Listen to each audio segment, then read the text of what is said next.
So you guys want to talk about, I'm assuming mostly about your dynamic, but the dynamic between head and assistant coaches in general. Yeah. Is there a place you want to start? Well, I was thinking the best place might be for Laura to kind of give us a little bit of a walkthrough, because she's been an assistant coach in 3 different roles. She was an assistant coach at Arkansas Tech as a graduate assistant, where there were no other assistant coaches besides other graduate assistants. And that was a program that she played in. And then I want to kind of let her talk about becoming an assistant coach at Montevallo, and where she was joining a long tenured coach and kind of how that process looks like.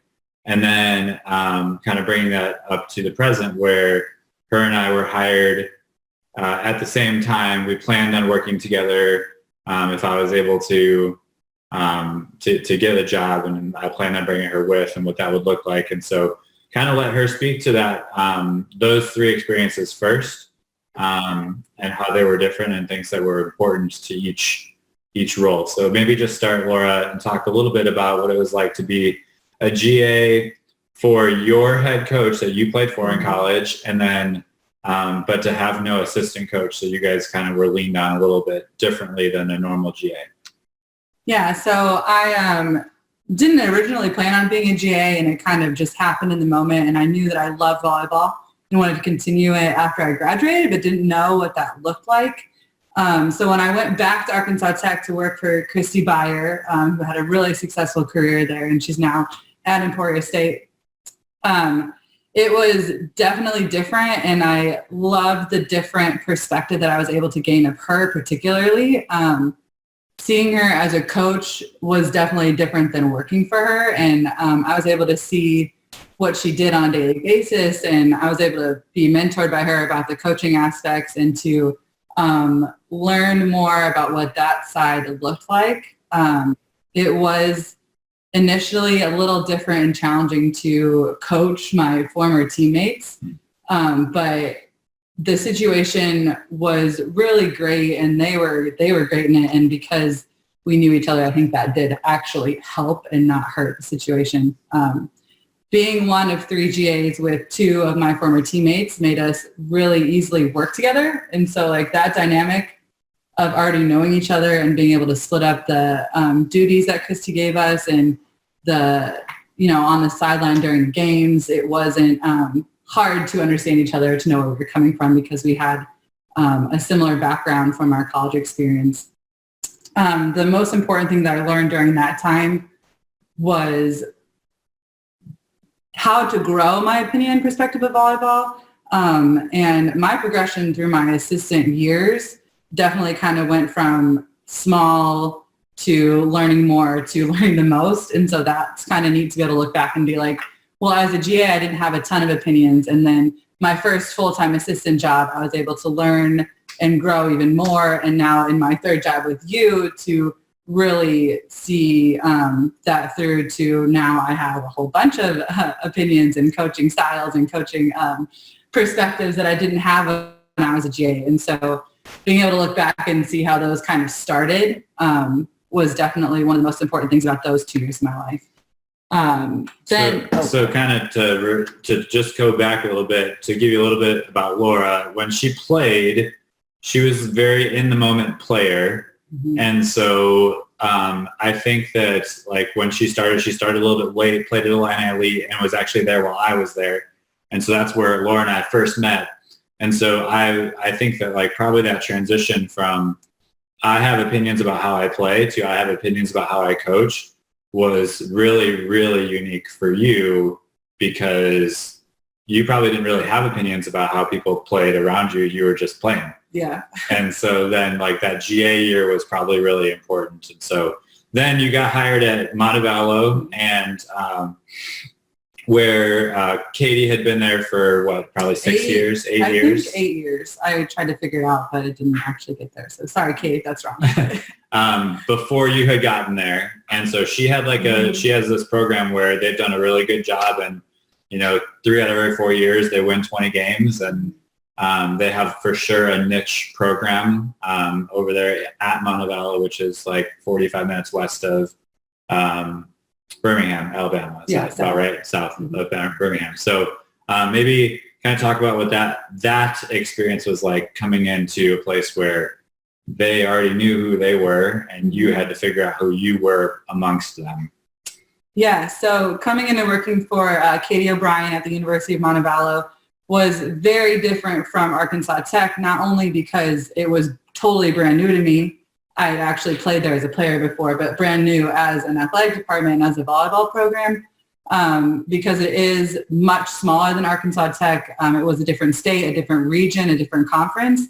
And so basically my entire experience there was brand new, aside from volleyball being volleyball. And so I kind of leaned on that a little bit through those times. But getting to know Katie and understanding how she worked in her program and what her expectations from me were was kind of the basis of my growth and as an assistant. And I really tried to pay attention to how I could fit into what she was already doing and how I could bring a new perspective and what I knew from being at Arkansas Tech into being at Montevallo. I learned a lot there about how to connect with the athletes in a different way because I had not played with them and I was still close in age to especially the older ones, but learning how to build a relationship and build a rapport through them as student athletes was a big kind of growth experience for me at Montevallo because I had literally never had to do that before. And I loved it. One of my favorite things about coaching is the relationships that you have not only with your coworkers, but with the student athletes themselves, and working with them is a big reason why I love what I do. And I can see how that definitely grew during my time at Montevallo. Working for Katie and someone who was different personality from my former coach or boss, I guess technically, was a learning experience. And as a player, I could play with all sorts of people. So as an assistant, I kind of use that to my strengths also. Like I can work with almost anybody, I feel like. And I really enjoy getting to know how she preferred things to be done and how I could fit into that, and also how I could grow through that and still continue to learn and do things and be pushed out of my comfort zone. A big difference there was that it was just us two on staff, and it wasn't, I wasn't able to like hide behind someone else's opinion or what the other GAs thought. It had to be my opinions and what I thought and what we could do as coaches together. And so that really pushed me out of my comfort zone during those 3 years. And that's probably my biggest area of growth in that aspect, as with a head coach that I didn't know very well to begin with. Mm-hmm. And so like just in general, then we sort of reconnected, and then we were hired at the same time. And so you had this process where like first you fit into something you knew you fit into, then you fit into something that you had no idea if you were going to fit into. And then now you're kind of back into this place where even before you were technically hired, you were still making and helping with the decision-making process about like what we were doing for practice and watching practice and having two teams basically for months of your life. Yeah. And so like, how is that different just like coming into our program where like we sort of built it together versus the other two situations? So when we connected and I knew that I wanted to take another step in my career, I loved my time at Montevallo, but I wanted to work underneath another head coach also and get another experience. And it just fit. Our background in volleyball is very similar, and that was probably the thing I was most excited about, was that I already kind of knew where you were coming from and being at Illini Elite and how we had similar backgrounds that way. Really made me feel confident in that. And then as I was waiting to be hired and I had to go through that process and was getting started with you, it was a really cool way of being on the ground floor of something that I hadn't ever experienced before. The basically building process, you had already had the framework of the program, and being able to give ideas and help through that process was really out of my comfort zone and a really good growth series for me, especially through that first year. And then the 2 years following, there's just been so many opportunities, and you've been really intentional about keeping me in the loop about certain things, whether it be budgeting or having me do the travel and all the paperwork that I've gotten to do in the last couple of years is really, really up my game on the paperwork for sure. But it's that growth has been exponential. And so it's really cool to see a program from the ground floor to where it is now, where I'm able to see your opinions and ideas and how I've been able to have my voice in those things as well in my own perspective. And so just to kind of get to the place where, maybe we can take some questions and then we can move forward into it. But my philosophy about assistant coaches is different. And that was one of my biggest concerns about hiring Laura from the beginning, was that we were going to be too similar, which is true. We actually are too similar. But we both are, even though we have very similar backgrounds, and neither of us really subscribe completely to our background anymore, which I think is just a testament to how volleyball has changed a lot in the last 20 years. And continues to change literally every 2-year cycle, it changes as the rules update. But for me, my philosophy about like what type of person I want as an assistant coach has never been, I just don't really want somebody who tells me what I already think. And I think that good coaching comes from good arguing in a lot of ways, behind closed doors and behind, in situations, with good respect and like understanding like who's in charge in which places, and also like how to be deferent to those things. Last year, we were really fortunate to add Laura's husband to our dynamic, which added a family dynamic, but also added an experience dynamic, because Dave was previously a head coach, and there are a lot of things that Dave knows way more about than either of us. And so both of us sometimes will like stop practice and be like, hey, this is wrong, but you got to talk to Dave. And so like there was a growth sequence through that too, where I think that good head coaches are really intentional about like not being married to being right, but being married to getting it right. And so if you're not like learning and growing through the volleyball process, then you have no chance to make it in this industry. And you have to be able to look at something and be like, yeah, that's what I thought 5 years ago when most of the teams were doing this. Like we used to start base on the 10-foot line at my first job. Well, we don't do that anymore because the percentage of setter dumps in the Lone Star Conference is really low. Most people run 6-2. So we moved base back. And that was like a really big thing that when it happened, my wife was like, you're going to move base back 3 feet? That doesn't make any sense. Like whatever. And of course she was a 5. Blasphemy. Yeah, she was a 5'6" setter who dumped a lot. And so she was like, I'm going over on 2 against you guys. And so there was, those are the kinds of things though, where like we really are intentional as a staff of like, all right, let's start in May and let's redo everything. And some of the things that we do, we keep and we like and we think worked. And then there's a lot of things though that like now where I feel comfortable is like now Laura, her amount of responsibility has increased, and Dave's amount of responsibility has increased, which means that my level of responsibility has been more like on even more of an administrative level. So I really work now to like, what am I doing with fundraising? What am I doing with alumni? What am I doing with making sure that my fellow head coaches on our staff are all together and we're like thinking about Texas Women's University as a department and from a coach's perspective, and then how do I connect with my athletic director, and then how do I put Laura in situations where she can continue to grow. And I think that leads to retention, because otherwise if you outgrow your job, then you have to leave your job.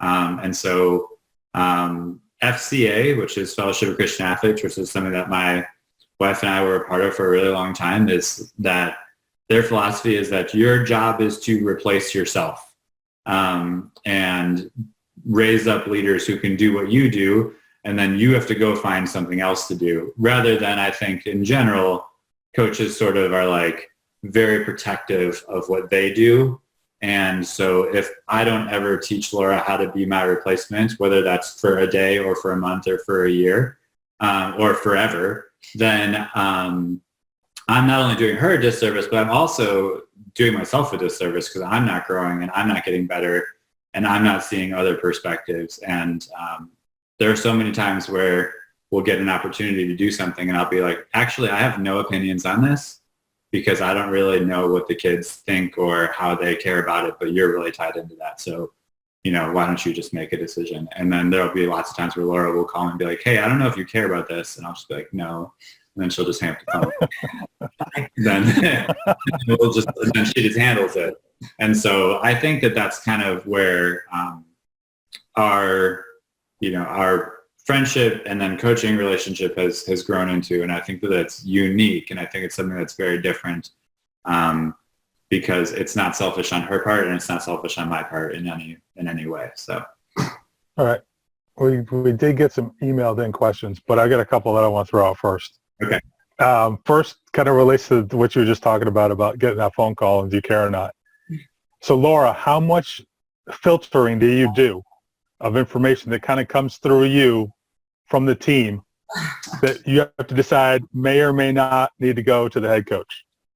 So we're a really transparent program to begin with. So there is not actually as much filtering about the big stuff as you would think, but there is like a lot of like funny things they'll tell me or things that they'll talk to me about, and I'll be like, well, I should just mention it to them and I'll tell them about it. But there's luckily we do try to handle things like if you have a problem, you need to just come talk to us as a grouping. And if one of the players does come to me specifically, usually it just will take hey, this is happening, but I'm handling it, and then he can trust me to handle that. And so there is some amount of that occurs, but normally it's like funny little things that happen. Like, did you hear what so-and-so did yesterday? Because I didn't tell you because she, rolled down a hill sideways. I don't know, but did something silly. So it's not as big, like scary things as you would think, because we do try to really handle those as a right.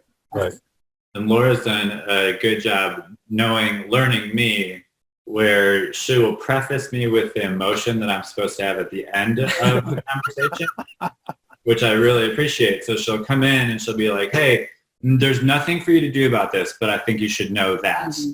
And then I think that I'm pretty good as a head coach of being like, yeah, you're handling it, or we don't need to do anything about that. Or actually, I know you don't feel like we need to do something about it, but I also heard this thing.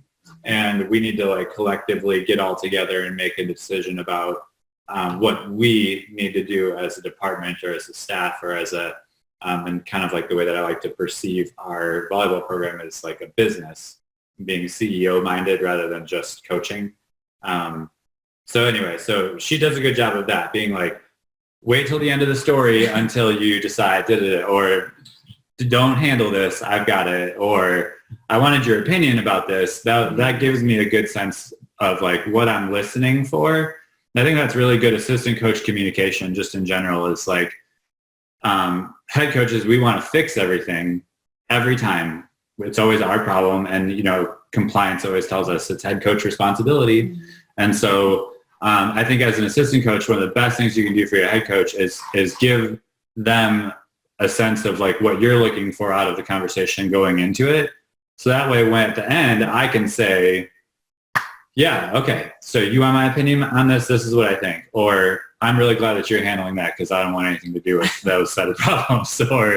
Or even though you think you can handle it, I still have to let my boss know that we're handling it this way, and I'm still going to let you do it, but this is the way that we're going to do it, and kind of give the guidance to there. So, sure. Laura's small sample, obviously, and your roles have been different. But do you have any feeling on the difference between working for a female head coach versus a male head coach? Yeah, this was actually when I was making the transition. I was like, oh, I wonder how different this is going to be, because I played, even in club, I played for a female my junior year and a male my senior year, but my whole college career I played for a female. I worked for Christy Byer, and if you know her, she's a boss, and so she's just she's about it, and she was a really cool mentor for me in that way to be able to like look back on. And then for Katie to have been there for so long and to work for her, and she knew who she was and she knew how she did her things, and then to come in with Jeff, I was like, I wonder what that's going to be like or how different it'll be. And honestly, the transition wasn't as big of a deal as I thought. There are obviously things different, like when you walk into a locker room, you can't just like walk in, and things like that are like obvious. But there are some things now that the players would talk to me about, because I am a female, that they may have gone to their head coach about if they had a female head coach. And so that's probably the only difference. But honestly, it wasn't a huge difference for me going from one to the other. Sure. All right. Last one for me is, and you guys, I think you addressed this a little bit, but for assistants, there can be times, and you kind of talked about it in terms of how you preface things, that you have to kind of manage the head coach. Sometimes for their own good. Sometimes, and part of it is, okay, maybe they're going a little off the rails and overreacting to something, or underreacting to something that maybe is more important or whatever. And the other side of it can be, actually, I'll speak to that in a minute, but we'll just go with this for right now. Yeah, so there are little things daily that I have to help Jeff with that are like little assistant coach probs. If you were going to add Twitter or something, it would be like a hashtag, like where his keys are, or where is this piece of paper, or where is this one thing. And they're like little things that are, I like that kind of, because it's a way that I know I can be organizing, I can be helpful in this, and he's dealing with bigger picture issues, and I can do like the little daily things. So that's one way, and I think a lot of assistants can probably speak to that as well, that they have a lot of more of the base level things to keep track of and to understand like what their role is in that.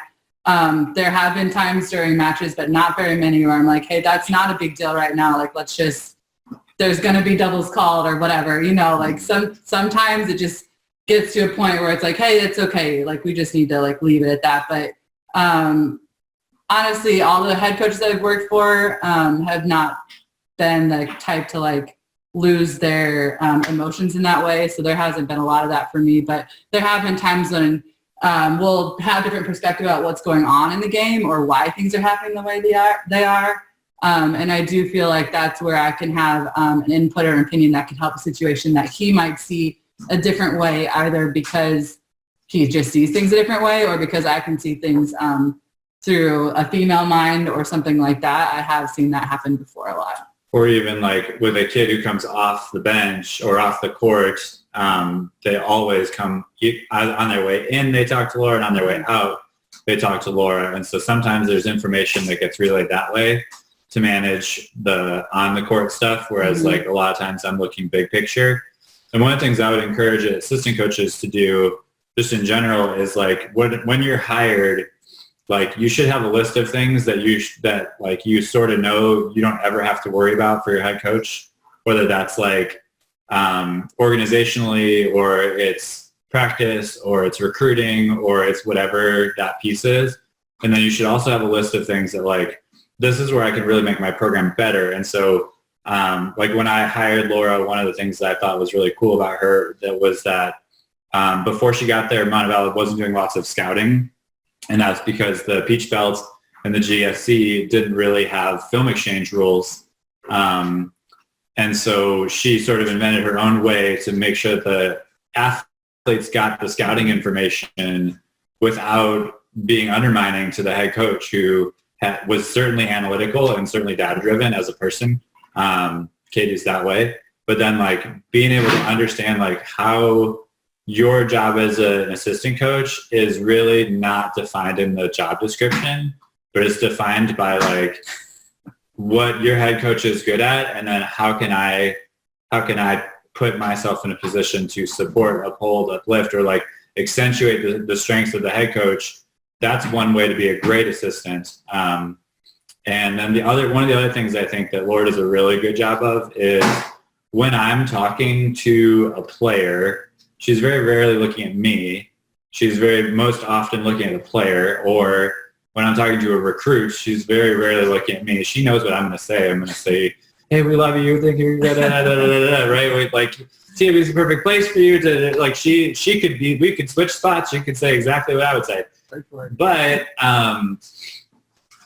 it's more important, I think, from an assistant coach perspective to be able to, like, catch the nuances of, okay, how dialed in is the player? How dialed in are the parents? How dialed in is the recruit? Like, are they asking questions? Are they taking notes? Does it look like they're trying really hard to remember? Does it look like their eyes have rolled back in their heads? And Jeff, you've used too many big words. Like, that's a thing.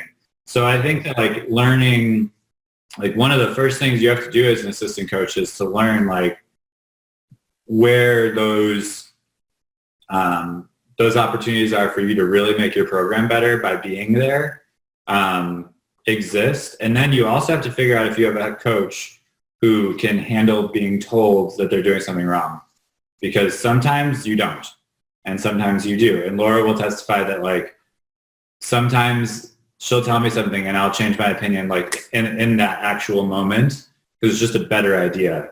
And I'm not really, I have an ego and it's real big, but it's also big enough to where I want to win so badly that if Laura tells me a better idea, I'll, like, just switch my mind right away. And so, like, I'm not really married to that part of it. So, but you do have to know as an assistant coach, if your head coach is willing to take your idea, or how do you present it, or how do you make them think it was their idea? And any of those are, like, those things vary from program to program. Well, and that brings up the next thing I was going to mention is the idea of, as an assistant coach, at times you have to pick your battles. Mm-hmm. You can push certain things a long way and maybe, you know, get some traction, and other things, all right, not today. This isn't the right time for it. Yeah, that's definitely true. And I think it's important for assistant coaches to, even if you have a head coach that you can't change their mind, or that has, like, really set opinions about things, it's still really important to grow your own perspective and have your own ideas. And honestly, there are lots of times when I'm like, hey, we should do it this way. And he's like, no, because of this reason. And then I might push a little further. And if it's still a no, and even though I may think that it could work, even if it could work, or it might not work better, or which, for whatever reason, sometimes I have to be like, okay, it's not going to happen this way. It's not, I'm not the head coach, so I'm not making those, like, hard and fast decisions sometimes. And as you grow as an assistant and have more opinions and have more ideas, sometimes it can be harder to swallow your pride a little bit and be like, oh, well, he's just not going to take hold of that one this time, and that's fine. And you have to, like, understand how to still be okay with that, and still maybe either change that perspective or see it out in a different way and wait on it, or things like that. So I think that that's been an area, especially in the last year, where I have to understand that my role also is to uphold his decisions and to still help them further. But my different idea isn't always a better idea, but I still need to continue to grow my perspective in those also. And that's where I would say, as a head coach, and speaking to head coaches, like, you have to provide an avenue for those dialogues for your assistant coaches, because that's where, like, even though if Laura has an idea and we decide to do something differently than her idea, it's not that we decided to do something different, or it's not as hard to swallow the pride of the idea if we have a real conversation about it. We have a real forum for those conversations. And we also know that, like, and she can count on, as soon as May 1 hits, like, the TWU volleyball systems handbook is going on the whiteboard, and we are going to reevaluate all the things. And, like, we trained it this way this year, and we went to a convention, or we saw this, or we talked to somebody who thought this, and we're going to, you know, it just literally might not have been the right time for the idea. And so then we may, as head coaches, you have to figure out, when are you going to provide an opportunity to change your own ideas? Because if the answer is never, then you're going to have assistant coaches for 2 years, and they're going to leave. And it's going to be a problem, because we know that consistency is the key to success. Period. Doesn't matter. everything else is like less important. You could be doing the wrong skills, but if you do them the same way for a long period of time, you're going to have a better chance of being good than if you change everything about everything on every single thing all the time. And so when you have assistant coaches that are consistent, then your staffing is consistent, your recruiting is consistent, your camps are consistent, your paperwork is consistent. And so I think as head coaches, it's incredibly important. And I think that we aren't really trained in this because there's so much like you do your job for 2 years, then you do the job for this 2 years, then you do your job for this 2 years, then you do your job for this 2 years. So we're like, oh, well, we just don't get them for that long. Well, that's just not true. You could have them for longer if you fight for them, or if you try to increase their titles, or if you increase their pay, or if you increase their responsibilities, or if you increase their independence. There are lots of ways to provide opportunities for assistant coaches that are way different than just like, let's go to work every day and let's just grind it out. And I think that if your assistant coach knows that his or her opinion is never going to be heard, then that's a recipe for turnover. So. I mean, related to the pushback stuff, and I think, Laura, you kind of went in this direction a little bit, is the idea of loyalty. You know, the assistant coach has to be loyal to the head coach. And I've always kind of described it as it needs to be like a marriage with parents with kids. You have to put up a unified front. Otherwise, you're just going to get split apart and it's going to be a nightmare. So from each of your perspectives, Jeff, obviously for you, it's something that you're trying to recruit in an assistant coach and or develop, both probably. And Laura, how do you handle that, knowing okay, you know, there might be times where you get frustrated and you're like, he's doing it wrong.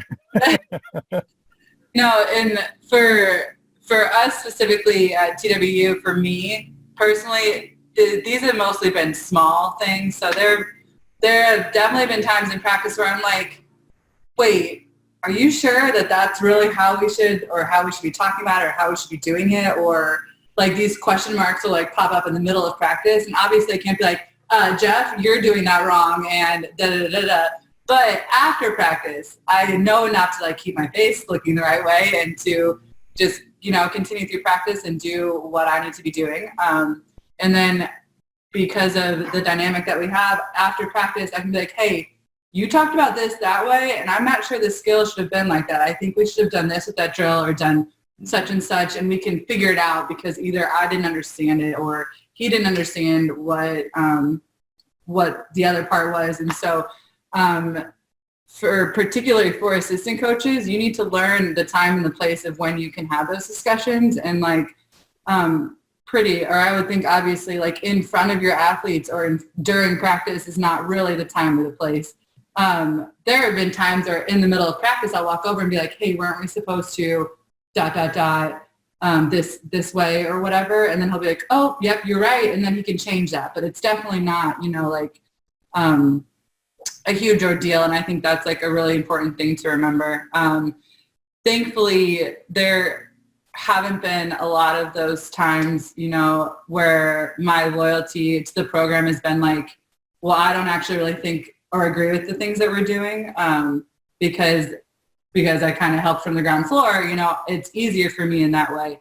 I would say that like one of the challenges at Montevallo was that I hadn't been there that long and I hadn't been doing the things that Katie had been doing as long as she had. And so there were moments when the kids were like, but Coach Laura, and I had to be like, you know what, that's just not how we do it. And it's not how we're going to. And then that is probably the most where I learned how to be like, okay, now I need to go talk to Katie and figure this out, or see if there's a different way to do it. And if it just, you know, sometimes it just is the way that it is. And you have to learn how to convey that to your athletes while not undermining the head coach, because that doesn't get you anywhere and is just a recipe for disaster, personally, I think. Yeah. I would also say with an assistant coach perspective is you need to learn the language of your head coach. So like those situations happen where they're doing practice and we have practice plans on the whiteboard and like, hey, we forgot to tell them to do this, or the focus was this and you're focused on that, or whatever. Those things are easy. I think knowing how your head coach thinks about things is important. So like if we have something where I'm explaining something and Laura's like, I don't get it, then, and she knows that my language is drawn on a whiteboard. And so I can see it. Mm-hmm. And we like, instead of saying a bunch of words, let's just like show what's happening, or find that film in practice and let's look at it. And I think that like knowing the language of your head coach is really important. For the question that you asked me, which was, how do we recruit and train? I actually think that the real question is, how do you retain assistant coaches? Because if you retain assistant coaches, then you don't do either of those two things very often. And so how do we retain assistant coaches? We retain assistant coaches by giving them opportunities to be heard and to grow. We retain assistant coaches by pushing them a little bit into webinars and podcasts and situations where they may not have been before. We retain assistant coaches by demonstrating our trust in them by saying, hey, you have $12,735. Don't go over budget. Bye. We retain assistant coaches by giving them the tools so that they feel like they can either become head coaches or expand their roles or do what they want to do. And so there's like things that I know one of Laura's, not only her strengths, but one of the reasons she's in coaching is to be connected to the athletes. So if like I take all the meetings, then that wouldn't make her very happy. That would actually be the fastest way to lose a great assistant coach. And so understanding having some non-negotiables as an assistant coach when you go in, and then also as a head coach, like one of the questions that I asked both Dave and Laura was, if you were me and you were hiring you, what would be the best way for me to utilize you? That's one of the interview questions that I always ask, because I think that you have to know what piece of the volleyball process you're adding to your puzzle. And if you're a really great head coach and you're like, I'll just do whatever they don't want to do, then that's really nice of you, but it's also really naive, because there are things you want and you're not going to compromise on, and I think you're lying to yourself. And so when you're talking about recruiting and you're talking about training, I think when you recruit great people and you're going to promise them that you're going to train them, and in that promise, that's where the retention comes in. And so, if we can have an assistant coach for 3 to 5 years, then we're way ahead of most Division II programs. And truthfully, if you do a great job and you continue to grow your roles of your assistant coaches and you get to grow your role as a head coach, then that means that you can be thinking about these super high level volleyball concepts that we all love.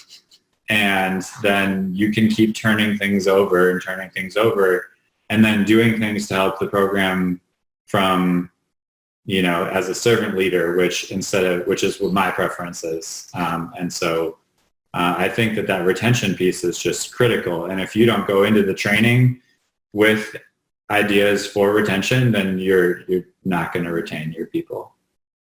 All right. Along those lines, how do you as a head coach express loyalty in your assistants? So first of all, I like to say things when I'm talking about them. I like to not talk for them. And so I will oftentimes start a sentence with, Laura's going to tell me if I'm wrong, but this is what we think. And then I'll give her the opportunity to like have her own opinion instead of always talking for her. So I think that's something that head coaches do a lot. They'll be like, we think that your face sucks and that you're not a really good player and da-da-da-da-da-da. When really I know that in the background, Laura would, one, never think that about a player and is always on the player's side and is not in a bad way, but is always thinking on behalf of them and fighting for them in our office, which is great. And so I don't like to put words in her mouth. That's one of the ways that I think that we show loyalty to to each other. The other way is through my conversations with my athletic director, and just to kind of convey the value added. And Laura does a really great job of being engaged with campus and also being present at events. And if we need somebody to work a table, or if we need all this different stuff, well, I actually write all of that stuff down. It just might be news to you now, but I write all of that stuff down, and I pay attention to all of the extra things that fall into the other duties as assigned, because there's also other duties as assigned, and then there's other duties that I've chosen to assign myself. And so like I really am intentional about like making sure that people on our campus know that it's not just Jeff Huebner who's working for the campus, but we have a great staff. I have a great assistant. Try to take pictures of them doing good. Like there was one day 2 years ago where I was just walking around on the phone with recruits, and one of my assistants was writing the practice plan on the board. Laura was filling up volleyballs. Neither of those things were things that I asked to get done that day. And I found pictures of both of them and then just tweeted about them and make sure that like people understand that our program is invested, and it's not just like, all right, I'm the captain of the ship and I'm the rudder and I tell everybody where to go, and I'm also standing up at the tower spotting land, and it's all me. And I think that that's like the best thing that you could ever do. And then when post-game, when we talk about, some adjustments that we made or something like that, if I just never, ever, ever want to be in charge of all of that stuff, because that just means that I'm less effective. So I think making sure that giving credit where credit is due is really important. And then also in a practice setting, being totally willing to be like, yeah, I'm not really the one who knows that. So go talk to Laura about serve receive, or go talk to, even if I know totally how to train it. That way we have consistency in messaging and consistency in the words we're using. And so then like, there's no like, Jeff said it this way and it made sense to me, so now Laura doesn't know what she's talking about. Well, that's not true. We probably said exactly the same thing. I just said it with different words. But now we avoid a lot of that stuff by going through it in that way. And it is completely amazing how players can interpret the same thing different ways, depending on who it came from, or in what context.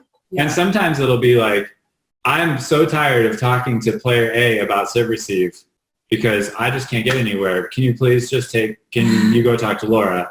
Or sometimes the vice versa will happen. It'll be like, I can't talk to this girl anymore. Maybe she doesn't respond to female coaching. Maybe she doesn't respond to this. Maybe whatever. Go talk to Jeff. And so sometimes we flip-flop and swap. And those are the places where like we overlap a little bit more on the training side than really honestly than like the loyalty stuff, which I think should be built into your program. Sure. One of the things for me, having been an assistant in the different roles, is as I got more experience, and Laura, I'm sure you probably feel the same way, you get to the point where you can anticipate what needs to be done. So you can just kind of see what's happening and go, okay, Jeff's going to need me to do this. Or he's busy with that, and I know this other thing needs to get done, so I'm just going to go do that thing. That's an effective assistant. The assistant who waits to be told what to do, that's a drain. That's somebody weighing down the program.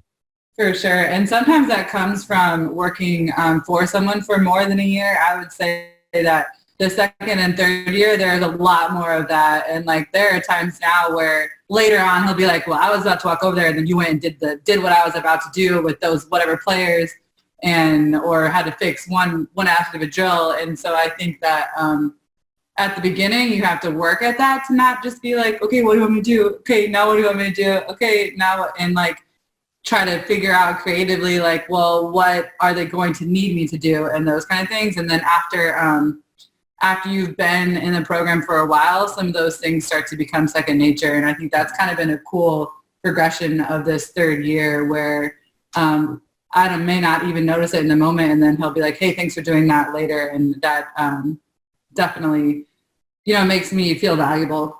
And we've also had to come up with a carbon copy rule in the last year because Laura and I are very similarly brained.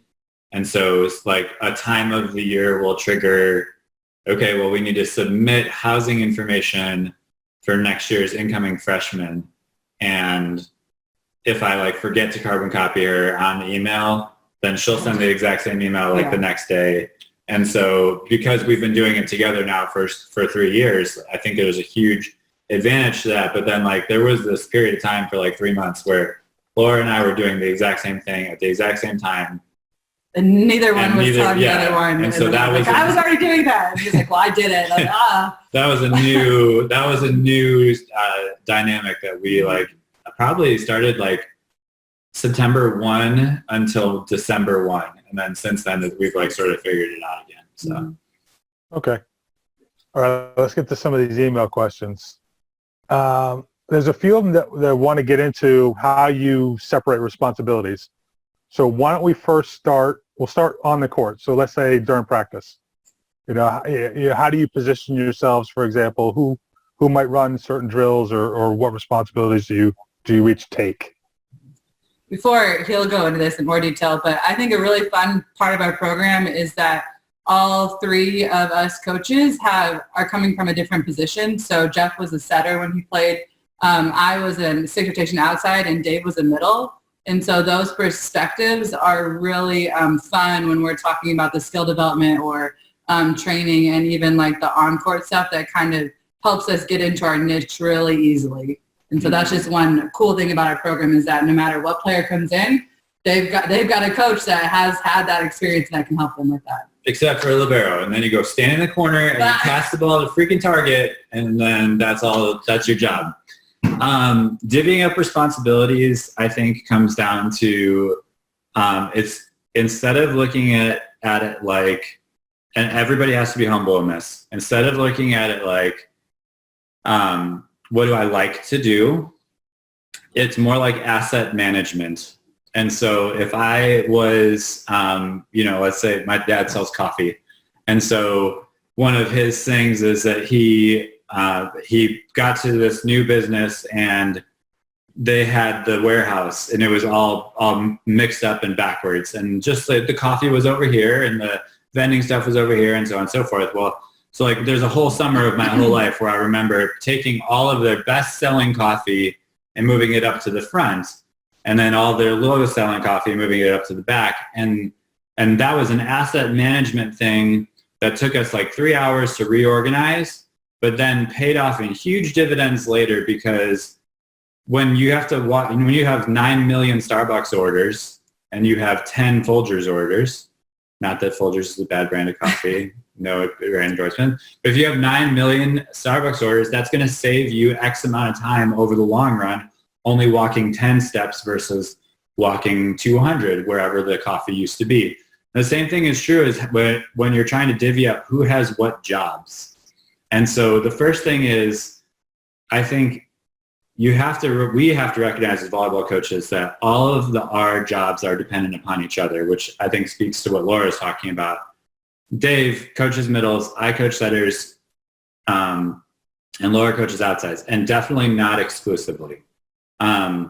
Laura hates that one of the things that I believe in as a setter is that I can control where she hits. And I hate that she wants the ball in the same place every time as a setter.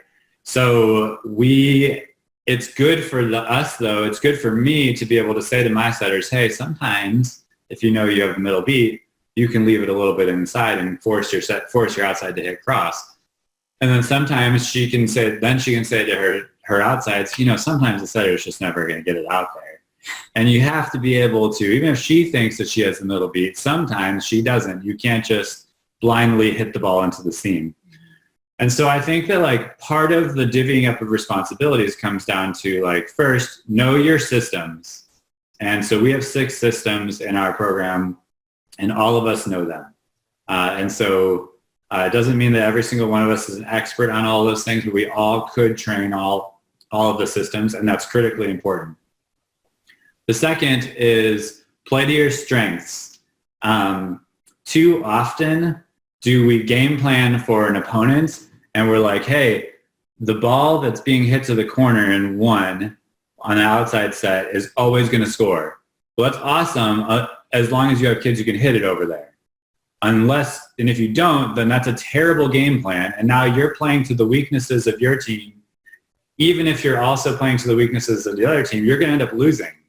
And so you have to figure out what your strengths are and you have to play to those. And I think that that's pretty important. And so we figure out like, what are our strengths? Like if Dave wasn't my middles coach, I wouldn't run a 0 tempo middle. That's just not my strength as a coach. But he's really incredible at it. And he's great at teaching it. He's great at talking about it.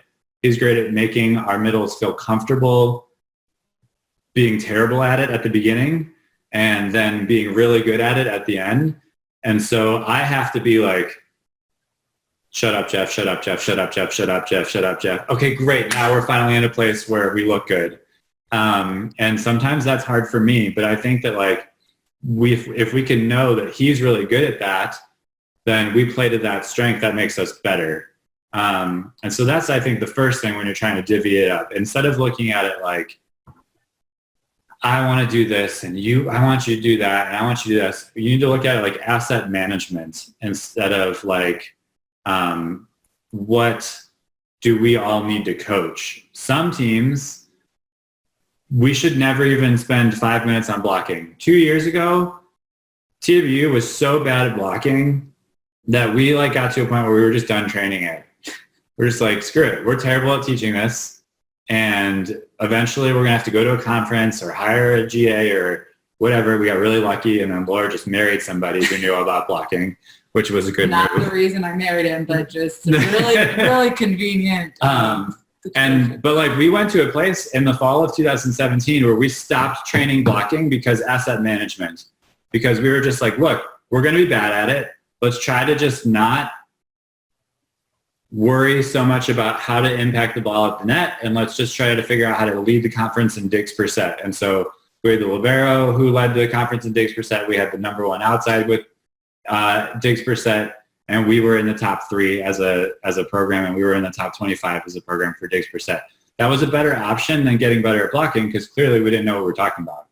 And even though we had done things that had worked at other places, it just wasn't working in the Lone Star for us at that time. And so our asset was we had incredible underhand skill athletes, and both Laura and I grew up playing in a place in the Midwest where everybody can dig and everybody can pass. And so we were able to train our way into being a great defensive and great serve-receive team. And so then blocking was less important because we were pretty consistently in system, which meant that the other team was out of system, which means it was a lot easier to know where to block. And so again, that's asset management more than it is like we have to make sure that we have somebody to train blocking. And so to me, I think first you go through like, what are we going to be really good at this year? And then like, let's figure out how to be really good and excellent at those things. Let's figure out what's on our list of things that we have to manage. And then let's not like throw out the other stuff, but let's also not waste our time. If we don't have somebody who can do something or can't learn that skill, then it's not worth it to assign an assistant coach and be like, hey, you need to figure out how we can serve better if we don't have anybody who can serve the ball well. That's a waste of your time. You're going to have to figure out how to play better defense and serve receive well, which hopefully we can serve. But like, those are all, to me, it's more about asset management than it is about like, hey, well, Laura, what would you really like to do? Or like, hey, Jeff, what would you really like to do? Well, like if I do all of the paperwork, half of it's going to be wrong.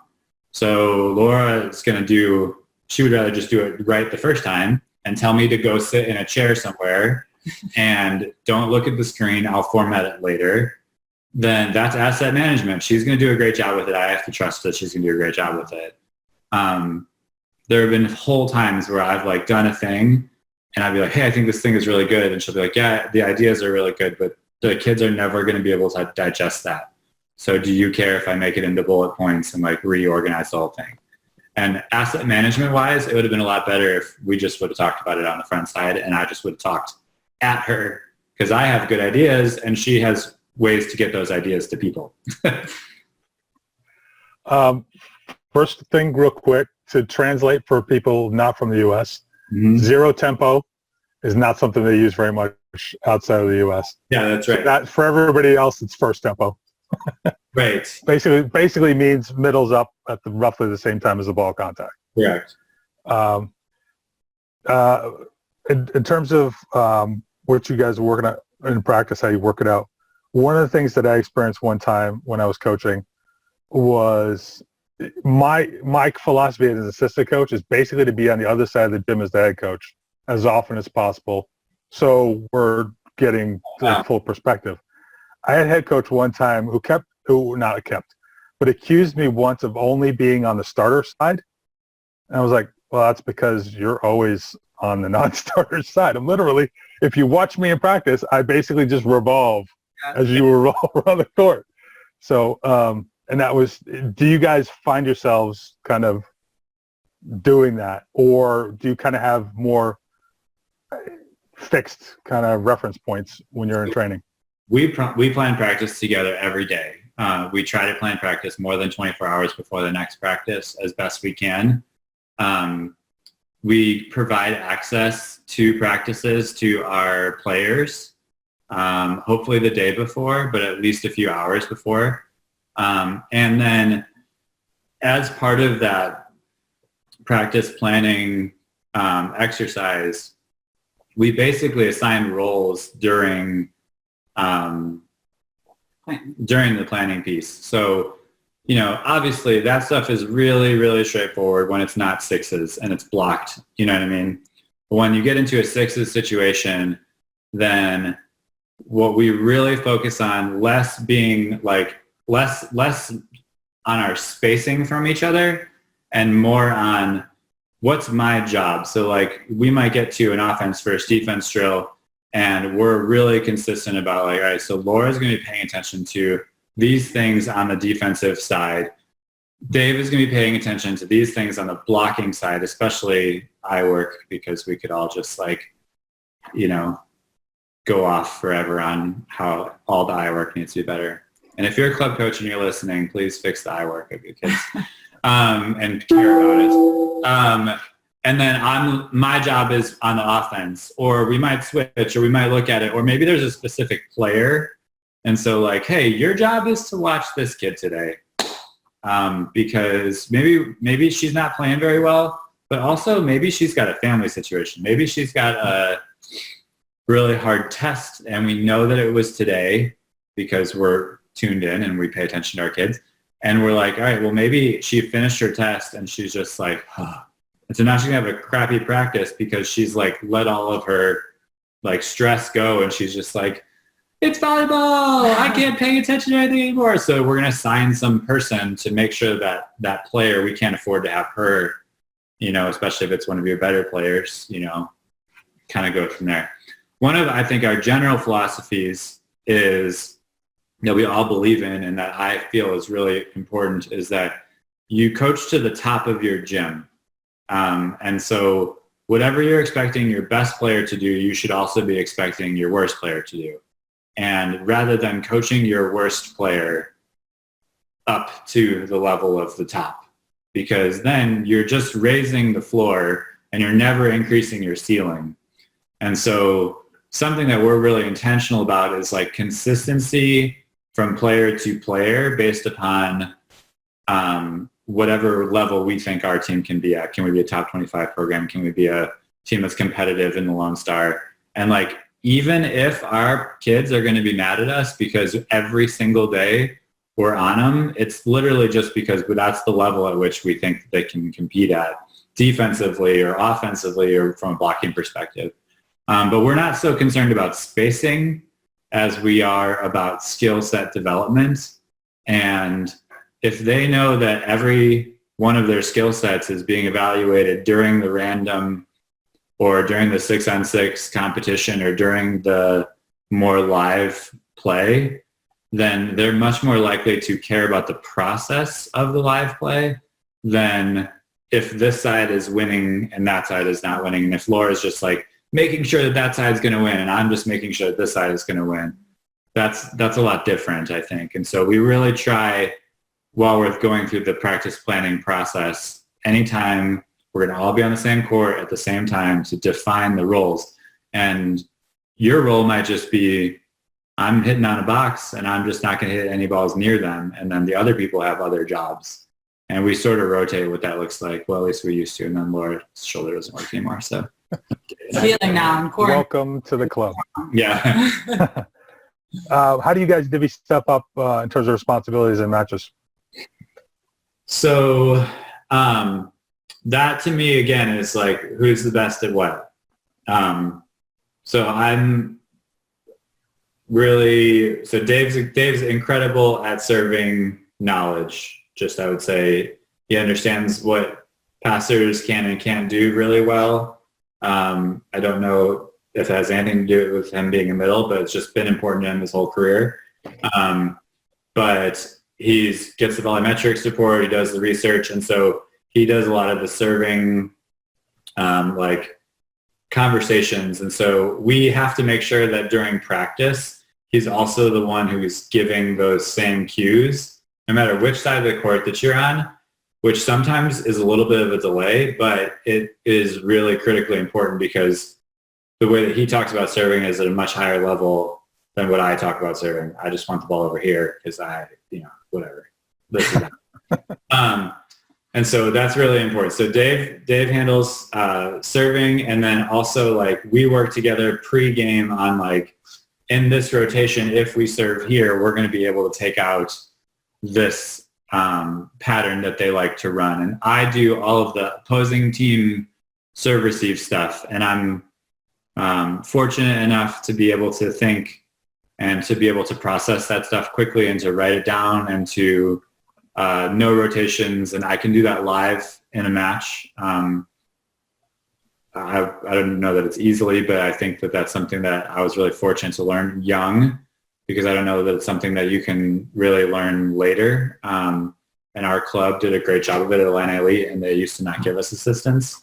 And so I had to do that. And so I do all of the things that are going on the other side of the net. And so then it's my job to articulate, like, what is our blocking setup? How do we, commit or dedicate, or are we leaving, or whatever that's going to do? What's the other team's pattern going to look like? And obviously there's player responsibilities in those things, but especially live in game, they might change. And so we really are trying to keep up with what they're doing against us, not necessarily what they usually do, because that might be totally different. If we're playing against Angelo State, they're definitely going to do something against us because we're us, not Eastern New Mexico or not Tarleton State. And so those things we have to know what that's going to look like live. And that's my job. Laura's job is really focused on, like, what does our defense look like? Where are they scoring points consistently? And then what kind of adjustments do we need to make? Because we play perimeter read, which is just a fancy way of saying, like, read, but don't be in a stupid place. So we like to call it that, so it helps them think, be out here before you make your read. But really it's the same defense that everybody else runs that's doing a really great job, which is like, stand where the ball is going to get hit. And then it's Laura's job to make sure that she knows kind of where the ball is going to get hit. And so we do a lot of that stuff pre-game, and we talk a lot about it during our film. But then when the game is happening, again, the other team has coaches too. And I think that's kind of like where sometimes coaches are like, this is the game plan, and if you follow the game plan, then you'll win the game. And that's mostly true. But if you coach against somebody who's worth their salt in coaching, then they're going to also look at it and be like, yeah, well, they're doing this, so then we have to make this adjustment. And then those guys, Laura and Dave and myself, we all have complete autonomy to make whatever decision we need to make in order to improve our volleyball situation. And the trust there, I think, is complete. And it is really consistent. And the only thing that I like really am kind of neurotic about, I think, about just individually is what information is how the tone of voice is going to the court, because we just can't have 3 coaches who are mad, or even 2 sometimes. So, or even 1 sometimes. So, kids they can freak out. And then sometimes we can have 3 coaches who are really being demanding. And so just like, I try to pay attention to that. Like, are we asking player A to make a defensive adjustment, an IQ blocking adjustment, and a serving adjustment? Well, that's a problem because they're not going to be able to do all those things successfully. So we need to prioritize, and that's when we get on the same page. And then I think how you use your timeouts matters a lot too in those roles. And so at the beginning of every timeout, we usually talk all together, the 3 of us. We, sometimes we'll just say, Dave, go talk to them about this because he's got something specific. And then we'll have something additional. Between sets, Laura or Dave will always talk to the team right away. Then there'll be some sort of break for them. And then I'll finish writing the lineup. And whichever one is not helping, whichever one's not talking to the team will help with, like, if we have to make any lineup adjustments. But I would say that most of the time we know which lineup adjustments we're making before the 3-minute break. I think that you're not like paying attention if you don't know what those lineup adjustments are going to be before the break. Yeah. I think most of the time it's like, hey, we need to rotate, or we need to shift where we're starting, or we need to trade this person out, or we're just going to survive till the end of this set. So that's kind of how we do it. But I don't know that there's totally a wrong way to do it. But I do think that it's really important, especially for assistant coaches, to be engaged in the positive energy of the game. I think that the players on the court, they connect so much with the assistant coaches. So when they look over the sideline and they see an assistant coach who's like totally hyped for whatever it is that they just did, I think that carries more weight than a head coach who's just, super into it. And yeah, I mean, the head coaches being into it matters, but I think sometimes, like, as head coaches, we overvalue our emotion because they take things so seriously from us. And sometimes we take things to take an emotional roller coaster by being really up and by being really down. That brings up another difference between the U.S. game and the international game is what assistant coaches can actually do. Because, internationally, you can't stand up. Only the head coach can stand up. Which it doesn't mean every assistant coach sits down, or, I should say every assistant coach in the U.S. stands up, because a lot of them sit down. But it is funny to show the contrast. If you watch an international match and there's a head coach, and you barely even notice the assistant coaches because they're not bouncing up and down. They're not arguing with the refs, which always gets me. Like, why is the assistant coach arguing with the ref when the head coach is standing, 10 feet away, just standing there? But it does change how much interaction, like you said, how well the assistant coaches can kind of engage emotionally while still keeping their butt on the seat. Yeah. It's one of the things that I actually have been watching the past couple of years of, like, watching the Final Four and watching volleyball on TV, is noticing when the players are talking to the head coach or the assistant coach when they're sitting on the bench with them, or what that looks like and those kind of things. And there's a lot of conversations that you can have, that I found that you can have during a match with a player that they can't get from the head coach that moment. So it is really important for you to have those relationships and to be able to read them and to understand how to speak to them, especially if it is a match situation where the head coach can't come over and talk to them because they're dealing with something else, and being able to be that helper through a game for that player is really important, or to be able to reiterate what the head coach has already told them, or they're like, well, Jeff said this and I didn't understand it, and then I can just explain it in that moment in a way that they can understand. And help them for the next time they go in. And I think it's a really unique piece that assistants get to do that head coaches don't always get to do, because they have to pay attention to other things in the game. No, I agree. I totally agree. when I've been a head coach, it's been really hard to take time to talk to an individual player when stuff's going on the court. Well, because you feel like you need to be keeping track of that. Well, and you have to understand too, as a head coach, that being upset as a head coach can ruin a kid for that match or for that play or for that sequence. You have to really understand your athlete. If you're the head coach and you can single out somebody, you have to know that they're going to be able to handle it. There are so many times where it's way better for me to go to Dave or to Laura and say, hey, I just need you to talk to this person, because that's a better situation. And so like, then if Laura talks to him and nothing changes and Dave talks to him and nothing changes, then I might be like, Laura, you have the timeout. I'm talking to these kids, because now we're past the point. But if you're the head coach and you take the time and you devote it to that individual, then you're also telling that individual that it's their fault that we are losing.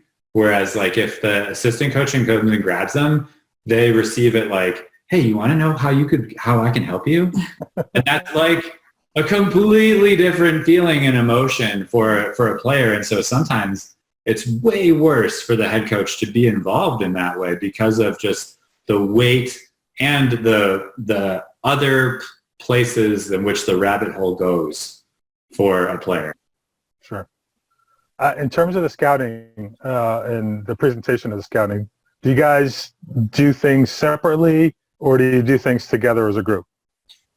We're in the middle of deciding how we want to do it.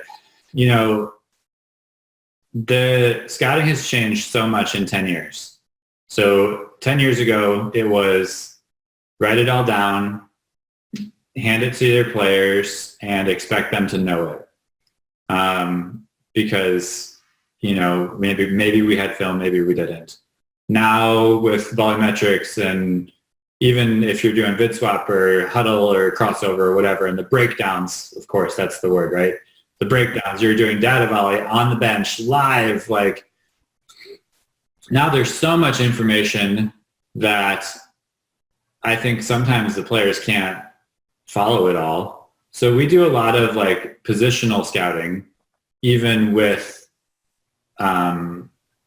everybody all together. And so we do like, all right, if everybody's bringing their own computer, you guys are watching film with the outside group and you're looking for these things specifically.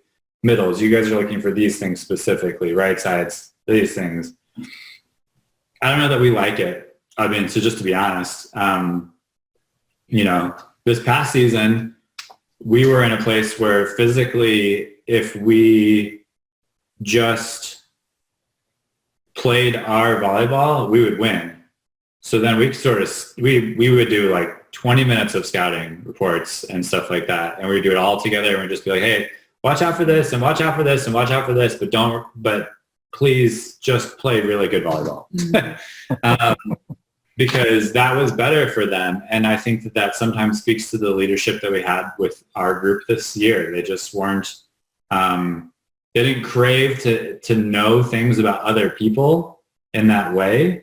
And so they just wanted to go out and play, and they were better that way. And so I think that sometimes you have to sort of evolve your scouting reports to the capabilities of your team, again, with the asset management. And like, you know, if you've got a really, really smart team, then maybe they can handle a lot of information, but you also have to remember like how their brains work. So like if you got a team full of engineers, then you should give them a team full of problems and then they can solve their own. If you've got a team full of educators, then you need to give them the pedagogy of like, how did this happen and this happened and this happened and this happens and this happens.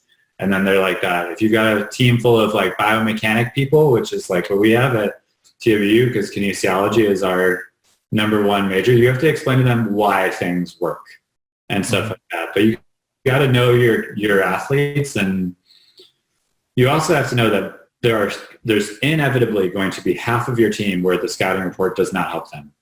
But they're better off just playing volleyball. And that's why we have to go back this May and decide how we want to do it and what the best way is to do it. Because I don't know that it's just everybody should have a scouting report. And as far as staff doing the scouting report, it was a lot of scouting what your responsibilities were during the match. So when I would do my part of the scouting report, I was looking at where their attackers like to hit and those kind of things. Dave was looking at what their servers look like, what their blockers look like when they're serving, those kind of things, or when we're serving, and that piece of it. And Jeff was doing most of the pattern work and what the offenses look like. And so that's kind of specifically, like, I didn't spend, especially during a season when I, got itineraries and all kinds of things to keep up with, I didn't like spend a whole lot of my time scouting their pieces because I knew that they were going to handle those pieces. And it didn't help me as much to know. I just need to make sure I knew what I was doing and in general what was happening. Yeah, just being able to know like what's specific to your category and then what are your adjustments. That was always my big thing for like, this is where we're going to start. If it goes bad, this is probably where it's going to go bad. This is my first adjustment. This is my second adjustment within my responsibilities. And, our assistant coaches do the same thing. So. All right.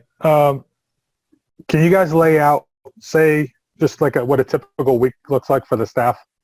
Just what you guys do. We'll start Sunday. You played on Saturday. Sure. What happens from there to the next match? So we try to finish scouting report by Monday afternoon. And we put it in the drive. We have a Google Drive that we share with our student athletes, and we let them know that it's in there. While we're playing, at least once a match, maybe more, I'll walk over to Laura and say, write down somewhere that we have to do this next week in practice or whatever it is. Mm-hmm. And then we'll start with those things. And so from like a typical week perspective,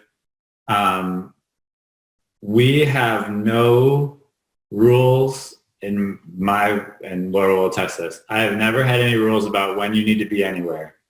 I just need the work to get done. Life is weird, and especially life with 18 to 22-year-old student athletes who have other things besides their sport can get dicey. So in general, we meet with every player every week. And so they'll meet with me one week, Laura one week, Dave one week, and then they'll just rotate through the whole season. Out of the three of us, they're going to connect with somebody. And there's going to be somebody who can be in their corner about things. And I think that that's really important. And there are, out of the three of us, one of the three of us can tell truth to a kid in a way that they're going to receive it. And then like I say something truthful to somebody, and then the next week they go and they talk to Laura and they're like, well, Jeff said this thing. And then they feel like Laura's in their corner. So they're like, so Laura then can help them through that thing. Or Dave can say something to one of the players that they feel like I'm in their corner, and then they can bring that to me. And so we rotate that. That happens, and those things are scheduled. They're scheduled at the beginning of the year through the entire fall. Obviously, we practice typically 4 days a week because we practice Monday, Tuesday, Wednesday, Thursday. We do our best to schedule a practice at the road facility on Thursday if possible. But if not, then we always practice before we leave, whether that's in our facility or like at the normal time, or we wake up early on a Thursday and practice. I just don't think that in our league, we can take a day off and go, hey, we'll do 75% of the work that you guys are doing, but we'll still be better than you. I don't think that that's real. So we plan for it that way. We travel on Thursday, and then we play on Friday, Saturday. If we're at home, obviously we're not traveling Thursday, but we play on Friday, Saturday. Everybody basically has their set of routines. So, Dave's routine typically has to do with like making sure we have all of our scouting stuff done, making sure he gets all of his meetings in, and then also making sure that he's got, he always has some new thing that he's noticed from somewhere. That's something that he's really good at. Laura, she has her routines, which a lot of times include itineraries, the paperwork for, double checking on like the hotels, buses, travel, that stuff. And then getting her scouting report done, work done. And then my routine is making sure that our administrators are happy, talking with them for sure on a Monday, every Monday. And then putting out little fires and also creating some fires. I think that like one of the things that Laura could tell you about me is that I'm not afraid to create a little drama if I think we need it to get better. And I'm also not afraid to live in that drama either. Sometimes it sucks, but we might have needed it. And it's okay to be the bad guy sometimes. And so where can I plug in to help? That's a lot of times my first question. But then game day promotions, something that's important to me. How do we get kids on campus to watch our matches? But most of this stuff is scheduled on day one of the whole year. And then we just provide a calendar to everybody. So if it's on the schedule, I expect you to be there. Otherwise, I expect you to do what you need to do whenever it is that you need to get it done. So if you need to go to the chiropractor or to cut your hair or I don't care. It's not something that I don't feel like we're in a profession that you should micromanage anybody. I think that nobody does their best work that way. So I can't really answer your question. What does a typical work week look like? It's more like everybody gets their work done and we are getting better every day. But you do have division of labor. Yes. Yeah. It's just, okay, you're responsible more or less for this, you're for that.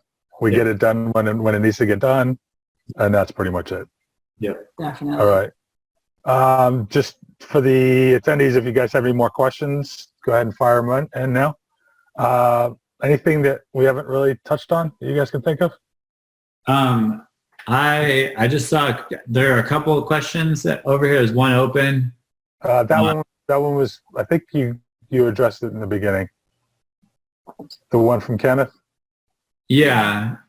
Yeah, it was actually a two-parter. Kenneth, you let us know if there was more that you wanted on that.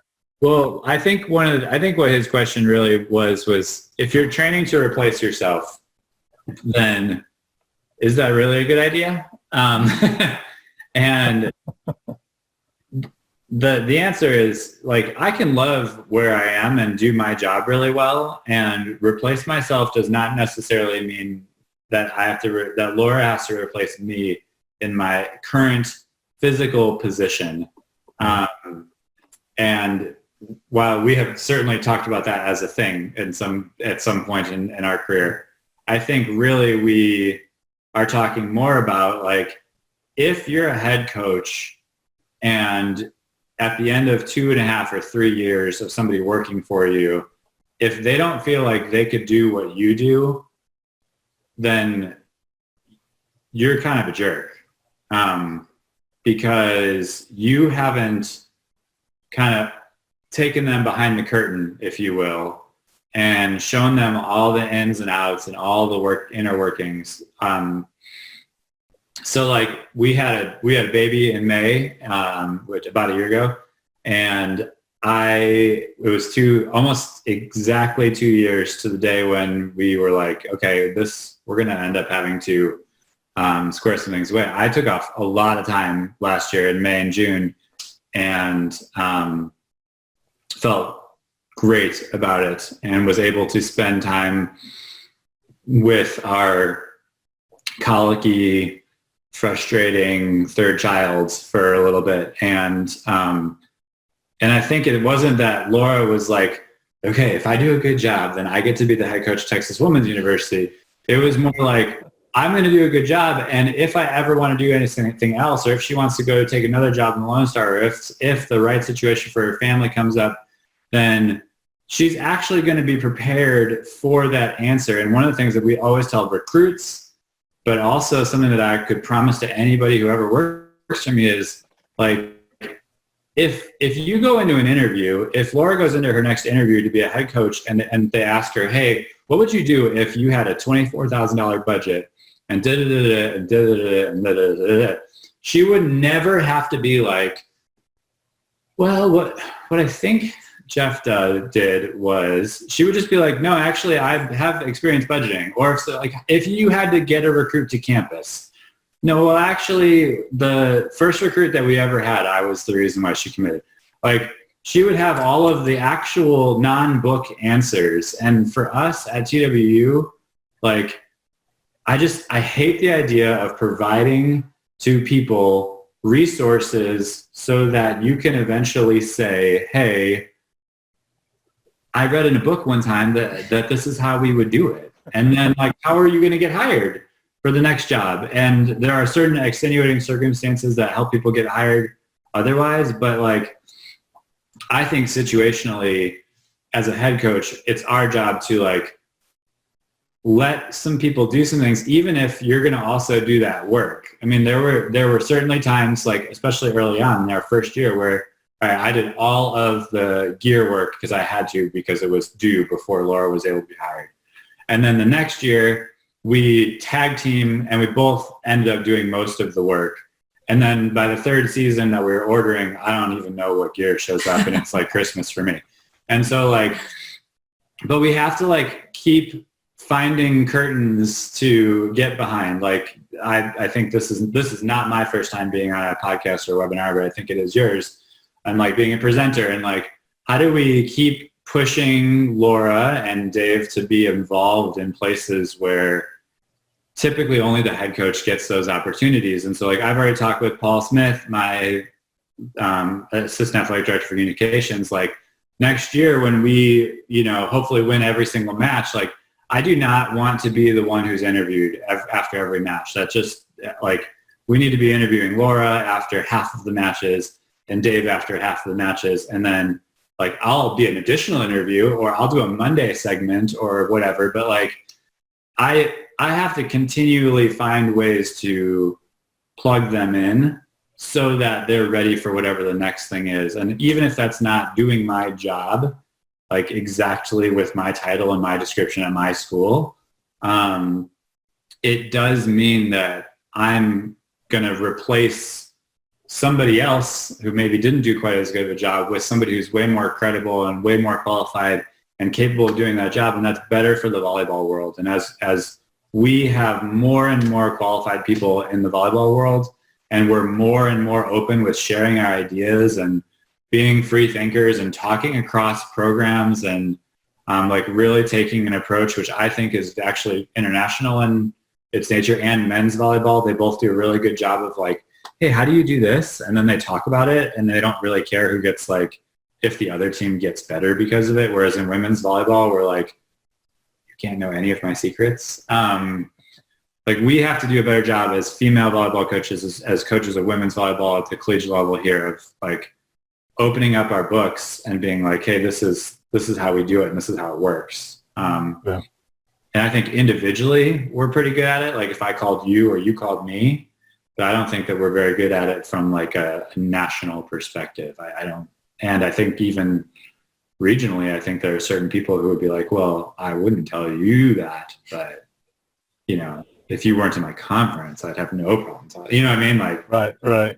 I think that's, like, we have to keep finding ways to open the curtain and, like, just get you the inside look.